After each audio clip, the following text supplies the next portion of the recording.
La población humana está aumentando como en ningún otro momento de la historia. Por esto y otras cosas más, varios expertos y reportes apuntan que para 2050 la humanidad podría estar enfrentando una crisis alimenticia mundial, a no ser que se logre aumentar la producción de comida de forma dramática. El problema está en que ya no se puede hacer lo que se llegó a hacer en otros tiempos: buscar más tierras fértiles. No, la población humana podrá crecer, pero no necesariamente están creciendo las tierras fértiles. Al final, en esto se resume mucho de lo que es la producción de la comida, en espacio, en recursos, ya sean de mar o ya sean de tierra. Con este principio, ecosistemas enteros han sido barridos de la tierra para propagar aquellas pocas especies vegetales que producen nuestros cereales, granos y demás, que al final son la verdadera base alimenticia de los animales que nos comemos y de nosotros mismos. Al visitar una tienda es normal que ignoremos esto, pues podemos llegar a creer que nuestra comida ha cambiado mucho, que nos hemos alejado de lo natural y que ahora todo es artificial. Pero eso es solo una apariencia. La gran mayoría de la comida que encontramos, por rara y colorida que sea, sigue proviniendo del arroz, del maíz, del trigo, de la papa. Todo esto viene de que no son tan sencillos los cambios en lo que comemos.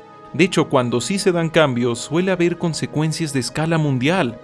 Por ejemplo, cuando descubrimos cómo sembrar comida, el producto secundario de ello fue el nacimiento de la civilización, ya saben, la agricultura. Y no solo eso, gracias a esto logramos un gran cambio que se dio durante miles de años de reproducción selectiva, en los que se fueron alterando gradualmente varias especies para irlas haciendo más productivas y sabrosas.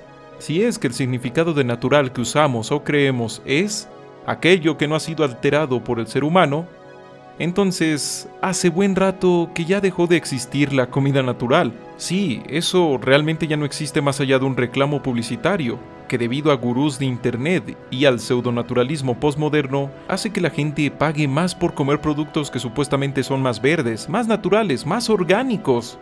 Aquí, el punto es entender que cada cambio en aquello que llamamos alimentación tiene efectos dramáticos, como cuando la comida congelada y procesada se popularizó, y eso permitió que millones de mujeres tuvieran más tiempo libre, lo que les permitió salir al mercado laboral. Sí, en parte, la comida congelada y procesada tuvo que ver con los dramáticos cambios que ha estado experimentando la sociedad en torno a la idea de la feminidad. Dicho esto, con dos crisis mundiales en la puerta, una climática y otra alimenticia, en este momento diferentes empresas y laboratorios ya están trabajando en lo que esperan sea el siguiente gran salto. Un salto que no solo alterará lo que comemos, sino a nosotros mismos. La comida, como todo, está hecha de sustancias químicas. Lo único que la hace diferente es que no nos intoxica, que nos nutre y que tiene cierta textura. Por esto, no es nada nuevo que en varias ocasiones haya podido imitar con mucho éxito todo tipo de sabores. Y que de hecho, al mismo tiempo, lo más difícil de imitar pues sea la textura y la forma. Llega a ocurrir que a veces la imitación es tan buena y tan popular que llega a ser más popular o hasta a reemplazar a la versión original. Algo así le pasa al chocolate. Muchísima gente en el mundo conoce barras sabor a chocolate, que huelen y se sienten como chocolate, pero que pues obviamente no lo son. Al punto en que es muy curioso, pero también muy cierto decir que hay mucha gente que conoce el sabor de este chocolate, pero que en realidad en toda su vida jamás ha conocido el chocolate de verdad. Así también pasa con el sabor uva, esa cosa o ese líquido morado que sabe a uva, pero que si tú pruebas las uvas reales, pues no saben para nada así. Con base en esto, han surgido las carnes basadas en plantas y próximamente las carnes de proteína de insectos, las cuales no son una curiosidad, no son ciencia ficción y menos un capricho, sino una tendencia que poco a poco toma más y más fuerza tanto económica como social, con marcas como Burger King o Kentucky Fried Chicken haciendo experimentos exitosos con esta clase de carne dentro de sus menús, o ya con el gigante alimenticio Nestlé, que no hace mucho abrió una fábrica de carne de este tipo en China. Esto ya no se está pensando para el especializado mercado vegano, sino para ser la próxima gran tendencia que llegue para quedarse. Más radical y famoso aún son aquellos cultivos de carne sintética que está apoyando Bill Gates. Carne cultivada a partir de células sin necesidad directa de un animal vivo. Una tecnología muy criticada y que al principio parecía condenada, ya que producir una sola libra costaba más de $1 millón, pero que ha logrado reducir su costo a $9,000 por libra, y se espera que en próximos años disminuya a tan solo $10. Aquí la pregunta que a algunos les surge es: ¿qué tienen estas grandes empresas y gente como Bill Gates contra la carne? En foros de internet se mencionan diferentes hipótesis y teorías que dicen que sin la carne, la masculinidad y luego Occidente van a caer, por lo que se maneja un miedo y un rechazo profundo a estas tecnologías, al verlas como el inicio de una horrible distopía. Cuando en realidad, si abordamos el asunto, a nivel nutricional lo importante de la carne son sus proteínas y el B12. Dos cosas que no están dejando fuera, sino que son una parte medular e importante de estas nuevas carnes alternativas. Lo que en realidad está movilizando esta búsqueda de alternativas a la carne, en vez de lo que algunos creen que es una guerra a la carne, son varios factores que pueden ser peligrosos para la humanidad. 1. Se consume mucha agua y mucha tierra en producir un solo kilo de carne. 2. La industria cárnica tiene un peso muy grande dentro de la generación de gases que producen el efecto invernadero y con ello el calentamiento global. 3. La carne de hoy es peor que la de ayer. Sí, la sobreproducción industrial de la carne la ha hecho disminuir dramáticamente en su capacidad nutritiva. Y 4. Para la gente pobre del mundo sigue siendo un nutriente muy poco accesible.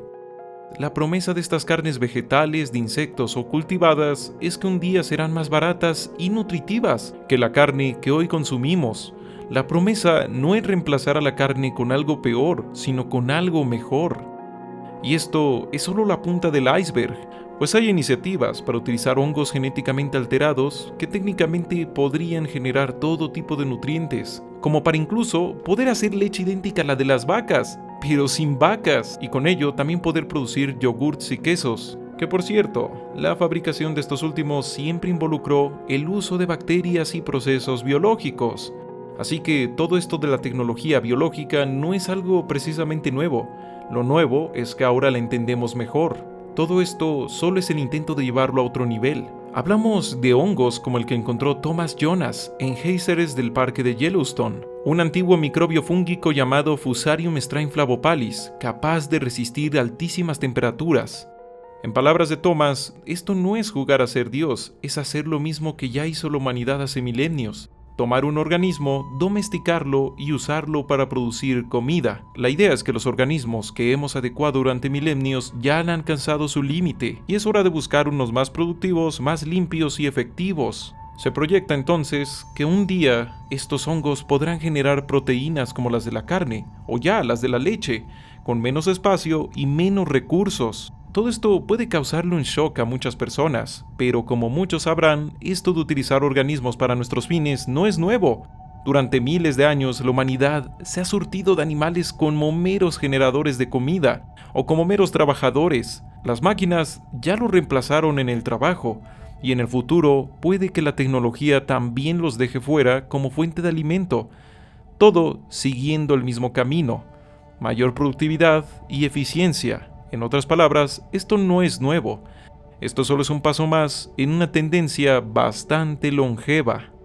Para los ideales veganos, como para los ideales ambientalistas, la idea de un mundo donde los sabores y los nutrientes son generados por microbios, hongos, insectos y plantas parece un sueño. Pero la verdad, aquí hay que decir que es muy entendible que para muchas personas sea todo lo contrario, sea una pesadilla, ya que la comida es una parte de nosotros, de nuestra identidad, de un pueblo, de una nación.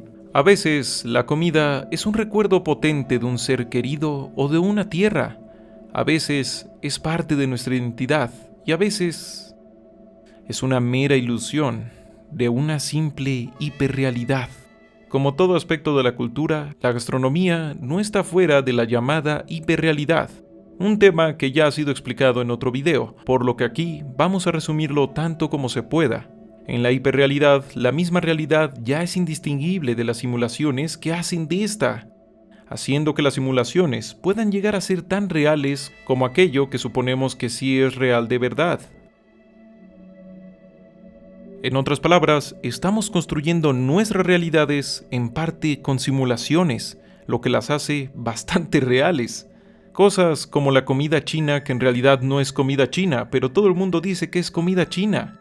ese sabor uva que no sabe a uva, los restaurantes fantasmas que han estallado durante la pandemia. Y siguiendo esta misma línea, hay bastante y buen espacio para la carne hecha de plantas, y con el tiempo incluso la comida impresa en 3D, que se ve como nada que un ser humano podría llegar a ser. La hiperrealidad es eso, la fragilidad de la realidad. Con esto podemos decir que el cambio no es imposible, sino que es algo que está ocurriendo justo ahora.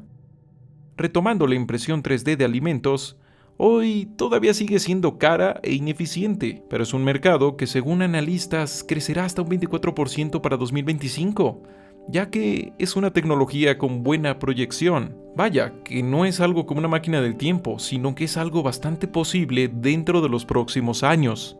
Sobre este tema, en torno a la gastronomía, hay mucho que decir, hay muchos dilemas y muchas posibilidades. Por ejemplo, imaginemos un futuro donde el famoso cheesecake de Nueva York o la pizza de Chicago podrían estar en tu mesa, tan solo descargando un archivo y poniendo a trabajar tu impresora, o tras hacer un pedido a un restaurante, que use la impresión 3D para tener cualquier platillo en tu localidad. Básicamente, estamos hablando de imaginar el fin de las barreras entre las gastronomías del mundo, aunque para esto sí que falta un largo tiempo, ya que la impresión 3D tiene mucho camino por transitar. Antes de terminar, hay que dejarlo muy en claro, todo lo mencionado solo es un paso más en algo que ya hace rato ha empezado, algo que podemos ver cada que vamos a una tienda o a un supermercado, alimentos cada vez más irreales, con sabores que no necesitan tener algo que ver con la realidad. Ya saben, el sabor Flaming Hot, con productos que dicen ser una cosa, pero resulta que son solo sabor a esa cosa, pero que aún así todo el mundo consume y son muy populares porque ya ha dejado de ser relevante que sea lo real, que sea lo original. Y así podríamos seguir, pero para resumir, hablamos de la cada vez más grande separación entre el consumidor y la comida. Para cada vez más gente en el mundo, la comida no se produce ni sale de animales, ni de la tierra, ni de espacios, ni del mar. Sale de una bolsa y se obtiene de un mostrador. Es algo que siempre va a estar ahí mientras tengan el dinero para pagarlo.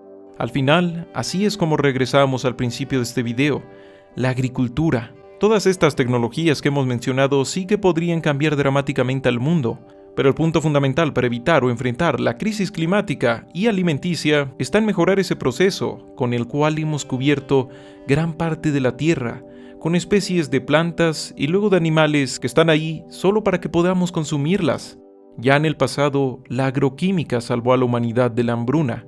Para volver a evitar este terrible desenlace, la economía, la ciencia y la política deben actuar para que las cosechas puedan ser más productivas que nunca, pero también más sustentables de lo que jamás fueron. Pues una vez más, estamos llegando al límite de lo que nuestra tecnología y nuestro conocimiento pueden hacer con nuestros recursos disponibles.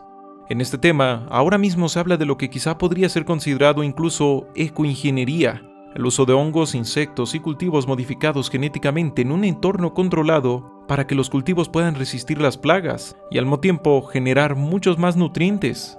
Al final, para concluir, nada de esto es nuevo.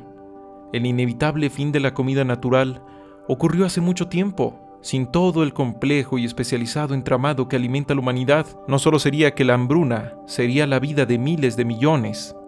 También los fenómenos de zoonosis, como el que llevó a la enfermedad del COVID-19 a la humanidad, serían aún más comunes y peligrosos.